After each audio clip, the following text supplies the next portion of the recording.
Brendan Ziolo here again with the next episode of the Principles of B2B Marketing. For any marketing strategy to be successful, you need to know and understand your audience. That's why in today's episode, we're going to look at the concept of segmentation.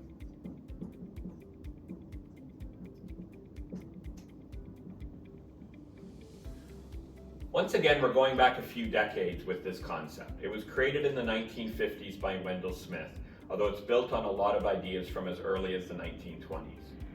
Market segmentation is about dividing your total market into groups with unique characteristics.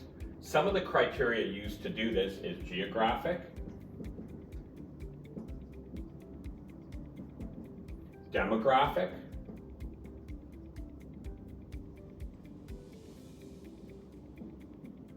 psychographic, and behavioral. Man, those are big words to write in a hurry.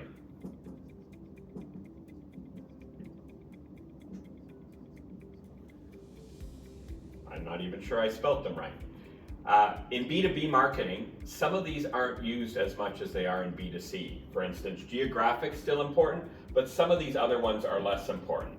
That's because we're selling to companies or people within companies for products that they will use there. Instead of these criteria, things like firmographics become far more important.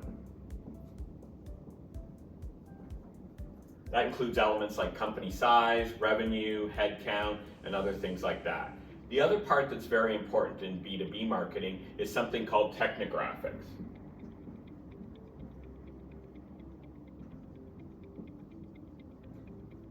This is particularly important if you're selling some sort of technology to a company because it may rely on other elements that are already in place.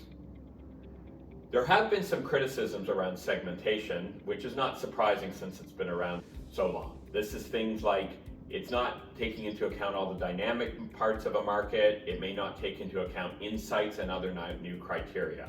Having said that, it's still one of the most endearing principles of B2B marketing. That's because most companies can't target everyone, and even if they wanted to, those different segments would have different attributes and require a different marketing mix, or the 4 Ps we talked about before. Segmentation is also the first step in a process of defining your target market, with the next step being targeting and then positioning. Both of those we'll cover in an upcoming episode, so stay tuned.